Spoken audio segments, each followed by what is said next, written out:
Hey guys, welcome to Boxing Squared for boxing news and views from around the internet. It's been a crazy kind of year in many respects for Anthony Joshua. So what I'll do is I'll launch into some quick context before getting to his venting statements and some thoughts on it all. Very interesting stuff. But Joshua, he entered 2018 as the consensus #1 heavyweight.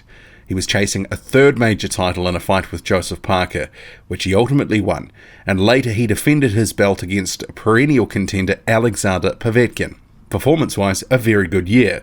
But other events in between times, like the failed first negotiation with Deontay Wilder between April and June, the public slanging match that ensued, in which Joshua was a very silent figure, and then the re-emergence of Tyson Fury in that fight with Deontay Wilder, when all bundled together, it's taken some of the sheen off Joshua and his public image, at least for some fans. Not all, but for some fans.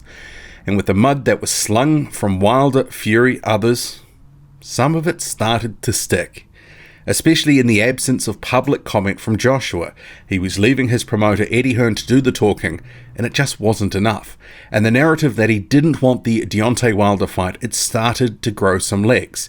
And as a result, but perhaps a bit too late, we've seen Joshua fighting a rearguard action in recent times through interviews in the United States, publicly campaigning for that Wilder fight, expressing his desire and passion to become undisputed, trying to dissuade Wilder from his Tyson Fury rematch. So somehow, Joshua, with 3 of the 4 belts, a clear commercial A side in any fight that he's in, he's ending 2018 trying to fend off claims that he's taking the easy route, that he's been in the position of begging for an undisputed fight, which Wilder says he's not interested in that fight, reaffirmed in a BoxingScene.com video after the Charlo card on December 22nd. All of this, it has left Anthony Joshua in unfamiliar territory. He's struggling to get the fight that he and fans want. It's not something he's really encountered before. He's actively trying to guard against reputational damage by staying on message, trying to make this undisputed fight. He's got to keep doing that, otherwise people will say that he is ducking Deontay Wilder. There will be that perception from some fans. Even though he's doing all this still, and Deontay Wilder saying he's not interested, some people are still accusing Anthony Joshua of ducking Wilder. So it's no surprise Joshua is starting to lose his cool a bit in public, with comments to come, evidence of that. He is potentially going to be shoehorned into his plan B, by likely having to take on Dillion White in April. And a recent poll that Joshua conducted himself on his own Twitter showed that only 5% had that as their first option. It was 53% for Wilder, 42% for Fury, 5% for Dillion White. Almost 500,000 votes were cast in that poll. So on to his comments now that we've got the context out of the way. It's been a big year in many respects, and there's also been a lot going on, a lot of mud flying, a lot of politics, a lot of hardball negotiating tactics. So during a segment following the Dillion White and Derek Chisora fight, Joshua called White an idiot. He said he'd given White respect when he was on the ring apron, told him that if Wilder doesn't step up, then White gets the shot. Then he referred to White piping up, and he went on to say, "None of these heavyweights are on my level. I keep my lid on because I don't want to explode on them." Okay, so before I go on, I'll just wade in here. In terms of Dillion White's actions in the ring, which Joshua is referring to, the piping up when Joshua was addressing him from the ring apron, I actually thought Dillion White was quite restrained. You know, consider he's just come through that tough fight. He's got a spectacular KO. He's had a number of good wins on the trot. He's on the verge of a world title shot. And then he's told, "Your plan B, mate." Of course he's going to be bent out of shape to some degree when he's told that he's second on the list. White was sort of, piping up saying, this is my career, da-da-da, all that sort of stuff. If things don't work out with Wilder, then we'll give you a call. That was the message to Dillion White. And given White, he can be a bit of a loose cannon, he probably reacted much better than many of us might have expected he would have, given the circumstances. That comment about none of these heavyweights are on my level, that may well be true, but we got to see the fights. We really have to. We don't want this to be a situation like other eras from the 90s, for example, where some of the top guys never got in the ring. Certain fights were left on the cutting room floor. We never saw them.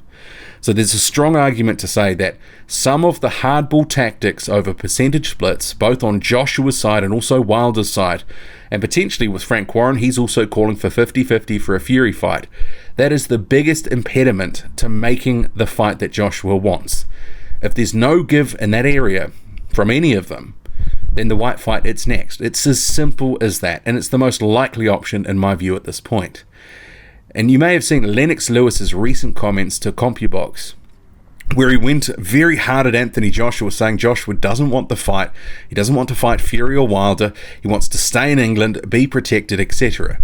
And some of that, it did surprise me because it was a departure from some of the active encouragement that he's given previously, which was more, trying to push him in the right direction, best fight the best, all that sort of stuff. And while he's entitled to his opinion, it certainly does run counter to what Joshua and his promoter have been saying and doing in public recently. Clearly they want the fight. Deontay Wilder said they're begging him for that fight. So if that's not an indication that he wants the fight, I'm not sure what is. But I did see Lewis defending his statements on Twitter, and in one comment he was saying that Joshua, he's going to need to give up some money if he ever hopes to get a shot at the WBC belts. And this is where entertainment and business intersect. It's bad for business, and it doesn't make a whole lot of sense to give up your commercial advantage, what you've earned, pay someone more than they are worth. But to keep fans on board, to keep them happy, to keep delivering the entertainment that they want to see and that they want to pay for, you might just have to do it. You can only fight so many guys that people don't want to see before, people start to lose interest. It is a real rock and a hard place situation right now. And in terms of the I keep my lid on because I don't want to explode on them, it's certainly an insight into how Joshua is feeling about what's going on. And he won't be immune to the criticism, to the stuff that's being said online and such. He won't like how some of it is playing out publicly. He won't like hearing how some, like Lennox Lewis, say that he's ducking Wilder or Fury. But he does keep a lid on things because he really has to. He's a hero to millions. He's got big endorsement deals with all manner of companies. He's got to maintain a certain image, act in a certain way to protect those commercial arrangements. But on occasion, we do see the other side of Anthony Joshua. Like in the Sky segment, he was a bit worked up. You could see and hear the feeling in his voice. And we also saw the Jarrell Miller confrontation back in July 2018. So sometimes Joshua does let the mask slip, and some of his true feelings, some of his true personality, it's more on display rather than the sort of vanilla sort of statements and, well-worn lines that he often runs.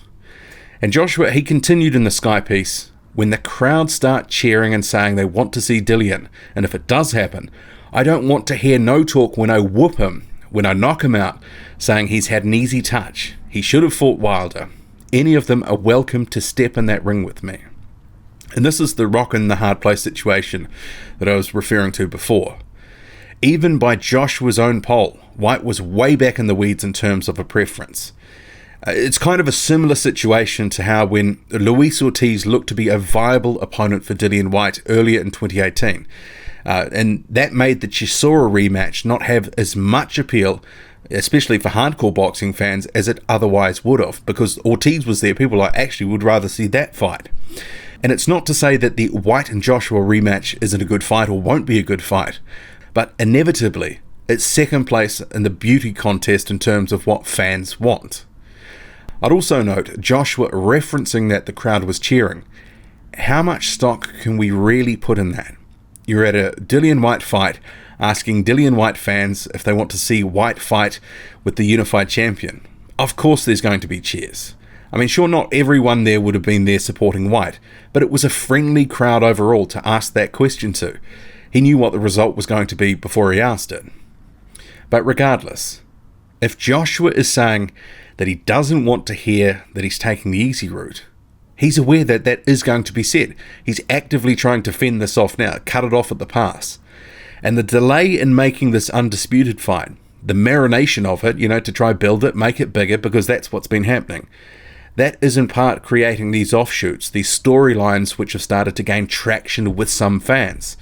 So we're seeing Joshua trying to protect his image because now he's being forced to do so, because some of these narratives are taking on a life of their own. More fans are beginning to believe them. So Joshua, he was also asked, does he feel the pressure to keep fans happy? His response, 100%. And Joshua, he knows a boxing fan base can be a fickle beast. And the deeper that he gets into his career, the higher the expectations will get. And even casual fans lift their expectations and standards over time of what they'd like to see. The noise of the Wilder situation earlier this year and more recently with Fury, that will have reached, well beyond general boxing fans. And it does appear to me, at least, that there's strong demand for him to be only in the best fights. The fights that, more broadly people want to see, not just boxing fans. And with Fury re-emerging, he certainly jumps into the equation as another fight that people want sooner rather than later. Casual fans have picked up on the Tyson Fury thing. And navigating fan pressure, fan demand, while marrying up business considerations, especially when the dice isn't rolling your way in the fight that you want, it's a tricky business. And if the narrative that Joshua is milking it in the UK, if that ever takes hold to any extent with his support base, it could have ramifications for the bottom line.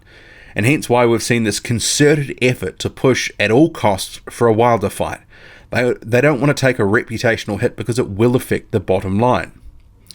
And Joshua, he ended the Sky segment saying, if you're not serious, don't mention my name.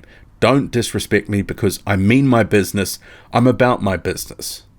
It's a good line. I fully believe he is about his business.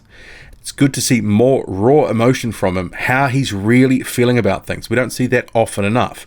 But the other side to it is, let's hope business ultimately doesn't get in the way of him taking care of business in the fights that fans want to see. I'll leave it there. What do you make of it all? Drop a comment, loud and often. Hit like, hit subscribe, follow me on Twitter, boxing_squared. I'm out.